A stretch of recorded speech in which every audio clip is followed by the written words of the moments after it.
Hello and welcome to another battle report. Like the last one, this was filmed at a local game store. Well, not too local, about an hour away. This is 1850, not optimized. I have two Warwalkers and a Farseer in this list that I played that I took out immediately afterward. They didn't perform very well. Otherwise, I got 2 units of jet bikes. That's the guy that shot down a flyer in my last game. I figured I'd promote him.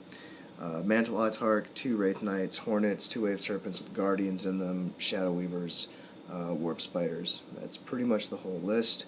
The idea is to be able to come in from multiple angles out of reserve.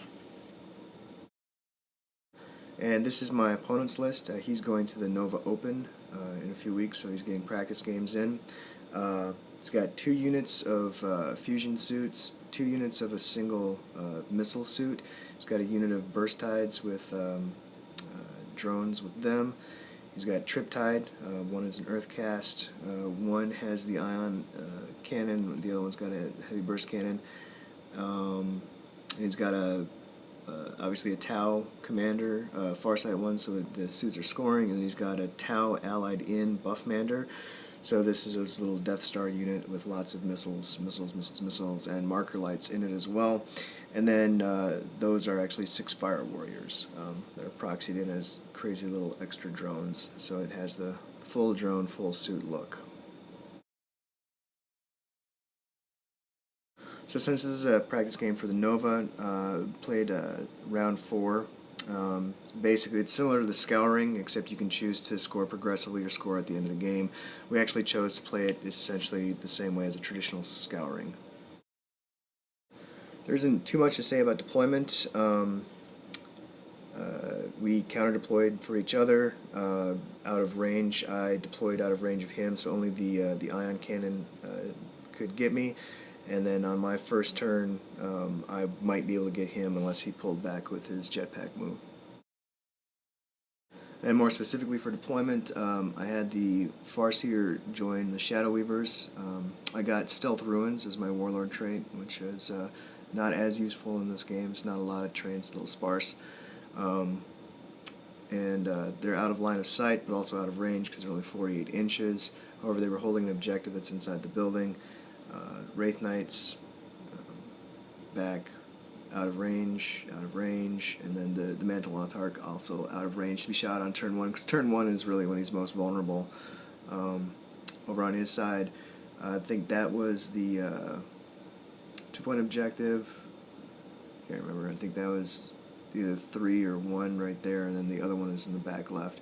But you see he put his commander and his big Death Star unit and his 3 Riptides on the board, and then that's another objective back there, and everything else he kept off the board.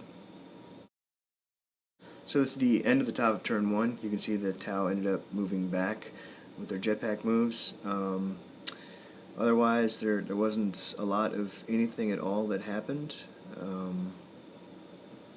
Trying to think. I don't think anybody even put a wound on anybody else or anything during the first round of shooting. But on the other hand, there's really only going to be maybe 1 target for me in response. I did surprise him with the range of the Sun Cannon. He thought it was 36. It's actually 48, but that's coming up in my part of the turn. Alright, so this is the end of game turn 1. I don't think I removed a single model from him. The only thing that was in range was the Sun Cannon. I pushed the Mantle Autarch up and kept him out of line of sight, so be closer to do some damage. I probably regret that because of everything that's going to drop in on turn 2. But otherwise, there wasn't much else that happened. The Sun Cannon did come in, get some hits, and managed to get through the Feel No Pain in the save. Alright, that's the end of the top of turn 2. Missile Suit walked on from the back, started holding an objective. 2 Riptides moved up on the right side, 1 on the near side. The Death Star moved up in the middle. My Autarch didn't take any fire, but pair of fusion suits dropped in, as well as the burst suits, and both of the fusion ones, and between all of them they knocked my near Wraith Knight down to just 1 wound. It's pretty bad. I think the suits took a wound on their jetpack move, getting into the ruins. Otherwise, they did a number on the Wraith Knight right there. Otherwise, I don't think that there was anything else significant that happened or that took fire. I do regret pushing the Mantle Autarch up because he should be able to help with the crisis suits in the backfield. Should be a better spot for him.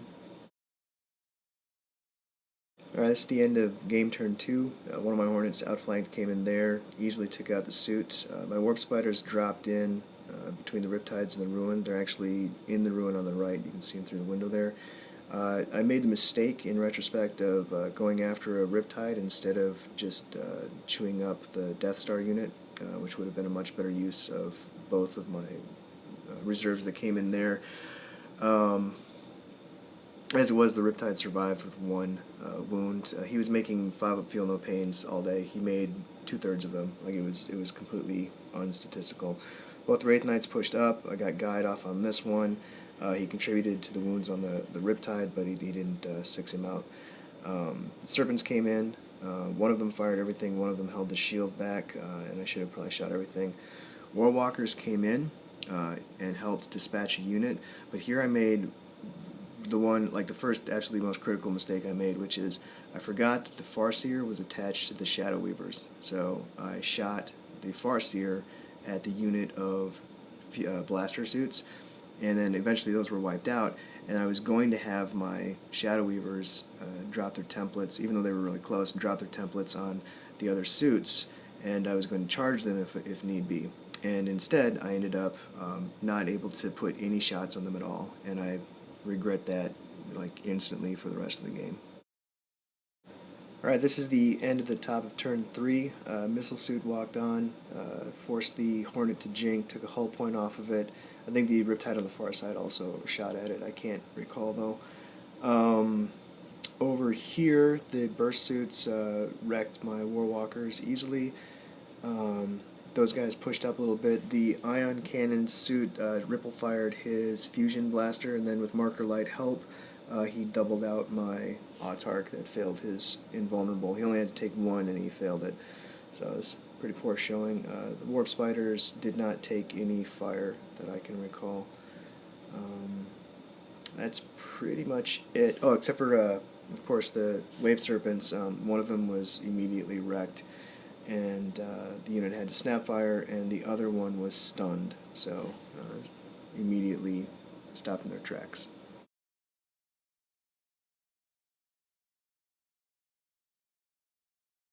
And now we're at the bottom of turn 3. My other Hornet comes on. The one that had a snapfire spun around, and even snapfiring managed to put a wound on the lone suit and double it out.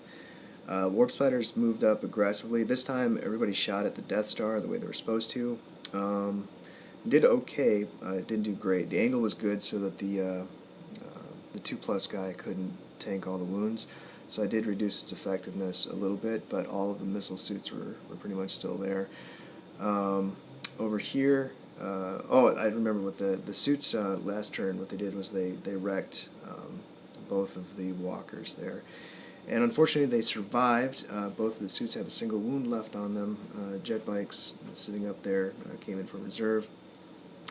I did not get enough of a movement to be able to get my Farseer split off the way I wanted to, so it was really just a cluster over there. Guardians moved into the woods, and my Wraith Knight pushed up, and from being totally fresh, 6 wounds, I had like a 10-inch charge to make, and I took 2 wounds in Overwatch, and then failed my charge.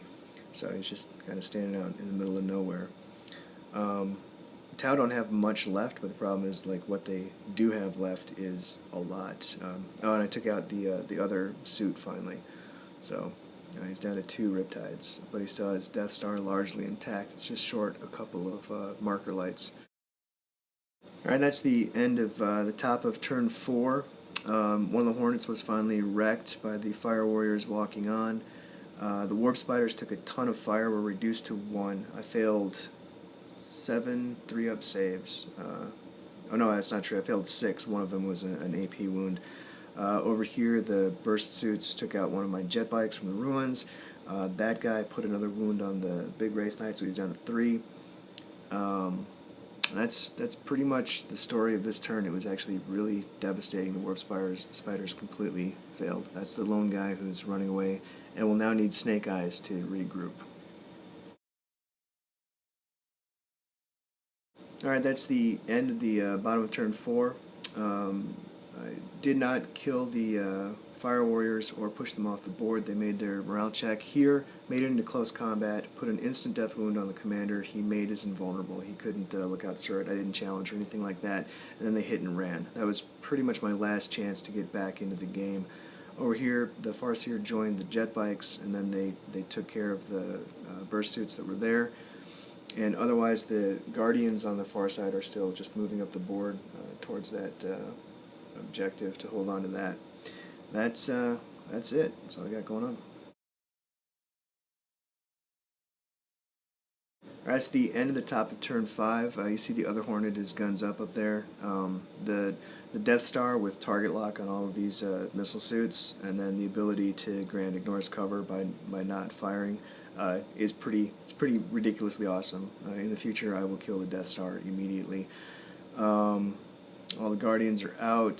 They didn't take any fire. He didn't bother to shoot my lone spider. And pretty much he just started to play for the end of the game, pulling his suits back. Over here, for Line Breaker, he did push his suit up, get into close combat, and kill 2 bikes and do 2 wounds to the, or 1 wound to the Farsight, because he already took a wound from Perils before. So that is it. Alright, this is the end of turn 5 and the end of the game. The game did go on, we did play it out, ended up with only Shadow Weavers left, but there's nothing really to be learned that happens after this. I battle focused the Guardians up, pushed him up, and actually managed to put 2 wounds on the Riptide over there. His feel no pains for the entire game were, like I said before, absolutely unstatistical. It was a drawn combat there in turn 5. Warp Spider didn't regroup, he kept bowling back as well. And otherwise, that was it. He ended up with Line Breaker, Slay the Warlord. I think he had First Blood, or maybe I had First Blood. I think I had First Blood. But otherwise, objective-wise, in the next turn, both of those Guardian units got shot up and broke, so he ended up easily taking the main objective and winning. So I made 2 mistakes for sure that contributed to losing the game. Number 1, early on, was forgetting that the Farsight was attached to the Shadow Weavers and screwing up that firing. I'm too used to playing with a Mantle Farsight, and so he's just not attached to anything. He can shoot it wherever he wants to. The second mistake I made was when my reserves came in, I did not put everything I had into the Death Star unit and to really break it down and reduce its effectiveness. I overestimated the value of the Riptides as compared to that unit, and that won't happen again. The third thing that contributed to the loss, though, absolutely without question, is the Feel No Pains. If he had made what he should have made, which is 1/3 of all of his Feel No Pains, the commander and 2 Riptides would have been dead in like 2 turns. But there's nothing you can do about dice.